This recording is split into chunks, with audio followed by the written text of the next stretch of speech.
Hi friends, Mrs. Rock here. I was just checking out my collection of flint corn.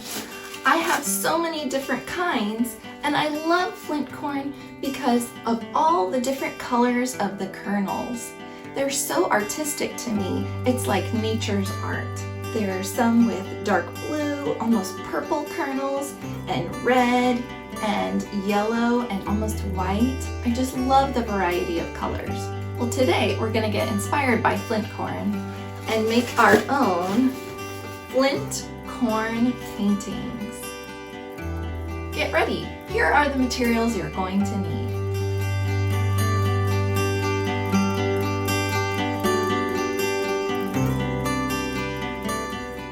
Corn is a symbol of the fall harvest season. It was domesticated by the indigenous people of the Americas over the past 10,000 years. It evolved from a wild Mexican grass called teosinte. Flint corn, also known as Indian corn, was the type of corn that the indigenous Americans taught the early European colonists how to cultivate. Corn continues to be central in the arts, culture, health, and spirituality of many indigenous Americans. Flint corn got its name because the kernels are as hard as flint rock. Flint corn is long and lean and narrow. We need to make sure that we have a piece of paper that will fit our flint corn on it, and we need that paper to be long and narrow also. But all I have is this regular sheet of drawing paper. So what should I do? I'm going to cut it in half and glue the two pieces together. So first I'm going to take my drawing paper and fold it in half lengthwise. This is also called a hot dog fold. And I'm going to make sure that my long sides are touching, my corners are lined up, and I kind of walk my fingers over to make that nice, neat crease. I really have to run my fingers along that edge to make sure that I have a nice, neat crease. I'm going to open it up and look for that line down the middle. And then I'm going to use my scissors to cut on the line. There, I've ended up with two pieces of paper that now I'm going to glue together to make that long, narrow piece of paper for my flint corn. Okay, I've got my glue here. I'm going to open it up. I'm going to turn my glue bottle over, touch the glue bottle to my paper, and I'm just putting a little bit of glue here on this edge, this short edge. It's about 2 fingers away from the edge. That's all the glue that I need. I'm going to make sure that I close up my glue bottle by twisting it closed. And now I'm going to take this other piece of paper and just lay it on top so the two pieces of paper overlap. About 2 fingers wide. That's the amount of paper that's overlapping. And I'm going to make sure that my paper is nice and straight across. It's not at an angle or kind of misplaced. And I'm going to press down nice and neat. The cob of my flint corn is long and kind of rounded, almost like an oval shape. But I'm noticing it's a little bit thicker on one end than the other end.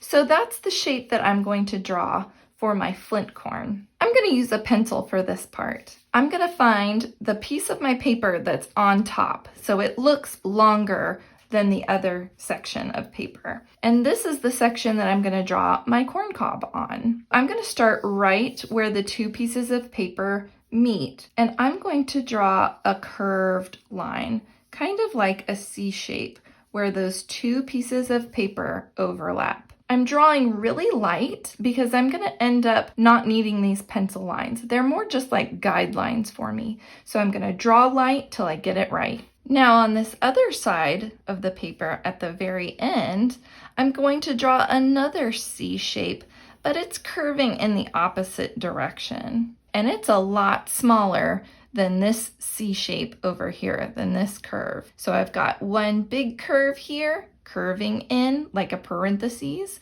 and one smaller curve curving in here like a closed parentheses. And then I'm going to connect both curves with a line. It's not going to be perfectly straight. I'm going to kind of curve it a little bit because remember my corn cob is kind of oval shaped. So I'm going to just lightly draw this curved long line connecting this curve to this curve. And I'm drawing really light as I can.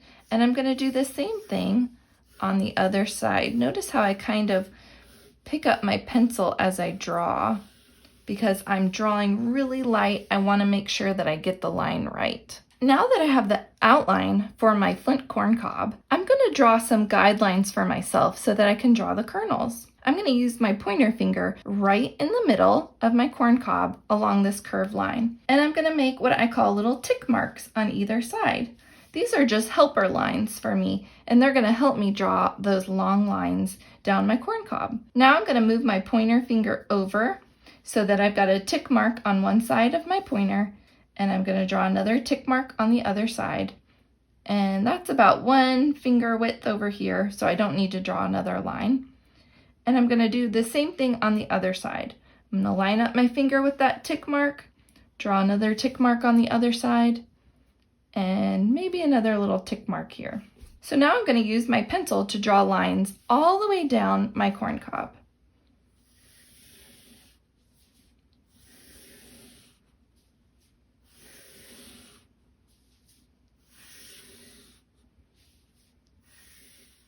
It's okay if your lines aren't perfectly straight. See how mine kind of curved a little bit? That's okay, because corn comes from nature, and nature has natural curves to it anyway. Okay, now I'm ready to make some guidelines going the other way, but instead of using my pointer finger, I'm going to use my pinky finger because I want these lines to be a little bit closer together. And they're actually going to get closer and closer as I move towards the bottom of my corn cob. So, okay, here it goes. I'm going to put my pinky finger out and make a little tick mark. And I'm just choosing one of these middle lines here to make my tick marks. Okay, I'm going to hop over, make sure my pinky finger lines up with that tick mark, and draw another one. And I'm going to keep going all the way down my corn cob. Hop, tick mark, hop, tick mark, hop, tick mark. Hop, tick mark, hop, tick, hop, tick, hop, tick. When I get to about this much left, maybe about 1 hand width left for my corn cob, I'm going to start making my lines closer together. So I'm just going to eyeball it, making sure my lines are getting closer and closer and closer together, because I want my corn kernels to be really small down near the bottom of my corn cob, just like in nature. Okay, and I'm ready to make those lines nice and long. So wherever I have those tick marks, that's where my line is going to go all the way across my corn cob. And again, I'm drawing really light because I'm not going to need these lines later. They're just guidelines for me. And if these lines aren't perfectly straight, that's fine. If they're a little bit curved or a little bit wobbly, that's okay, because that's how nature is.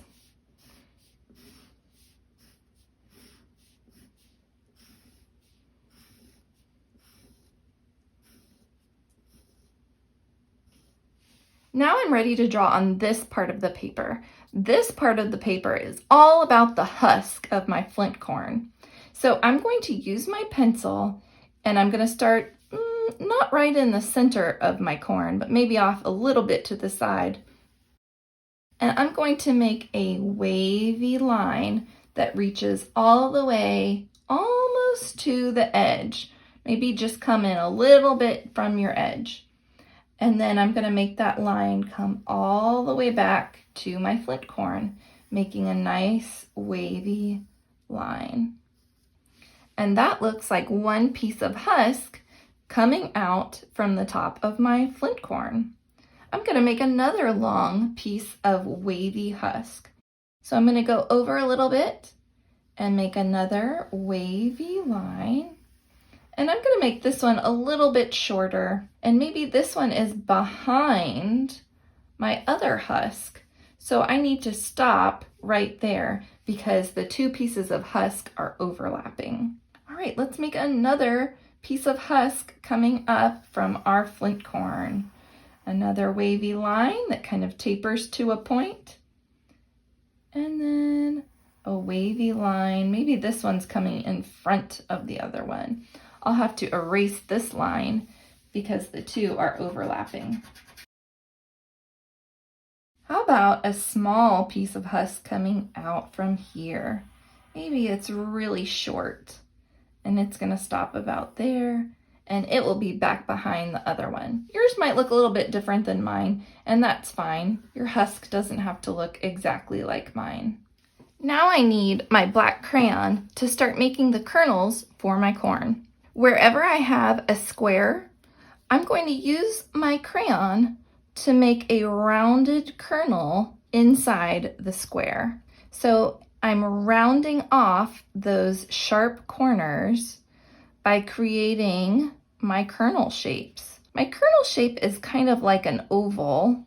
It's definitely got rounded edges and they're irregular. That means they're not all the same. They don't all have to be the same because, as we know, in nature, there's a lot of variety. There's a lot of differences, and that is what makes nature so cool, in that there are so many differences.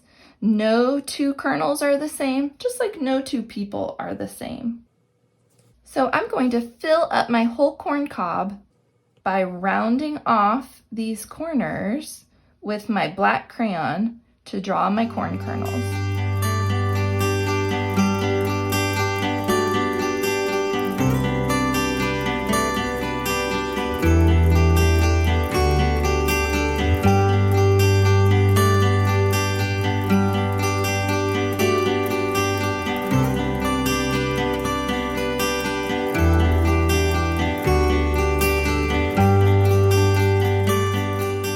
Now I'm going to use my black crayon to neatly go over the lines for my corn husk.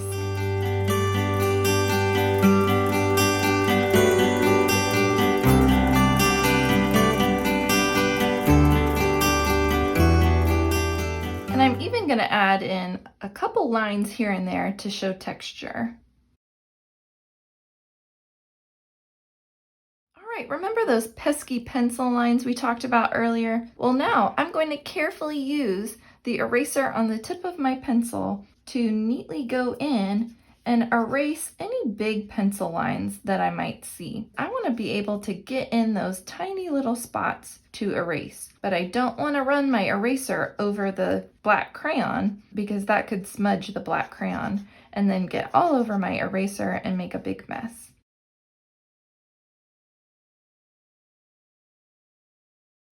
I'm going to be using watercolor paint to add color to my flint corn artwork, but if you don't have paint available, you could use colored pencils or markers or crayons to add color to your artwork.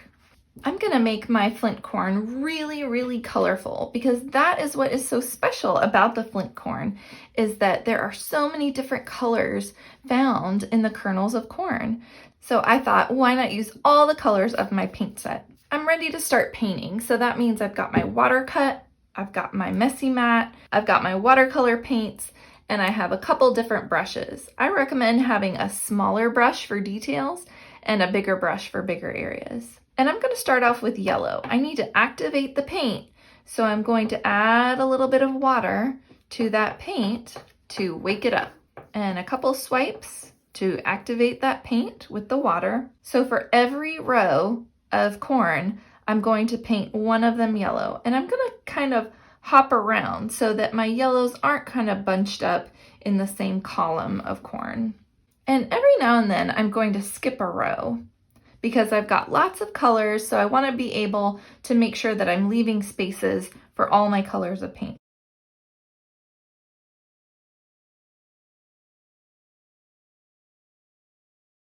And when I get to these small kernels down here, I might want to use the corner of my big brush or switch over to my little brush.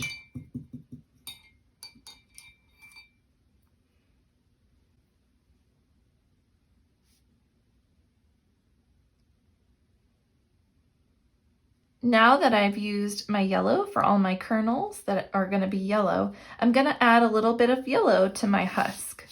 So I'm going to use a lot of water and just a little bit of paint, and on each piece of my husk, I'm going to do one swipe of my paintbrush, following that curved line of the husk. My next color is orange, so I'm going to rinse off my brush at the bottom of my water cup, activate my orange paint, couple swipes, do a little ice skating on the surface of my orange paint, and I'm going to go back and choose one kernel per row, and I'm even going to skip some rows too to paint orange. And I'm going to try to space them out as much as I can so they're not all clumped together.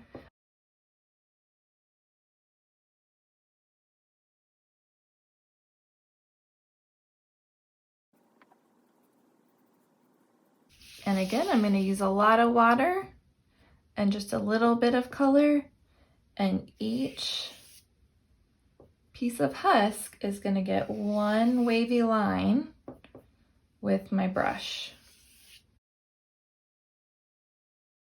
And it's okay if the colors overlap and blend together. I'm going to keep going as I work my way down my paint tray.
Finished my Flint Corn painting, and I'm really excited about it. I love all the different colors that I included in my husk. I'm really happy with it. I think it's really fun and really colorful, and it will make some great artwork to put up this fall. I hope you had fun too, and just remember, when you're creating, the possibilities are endless.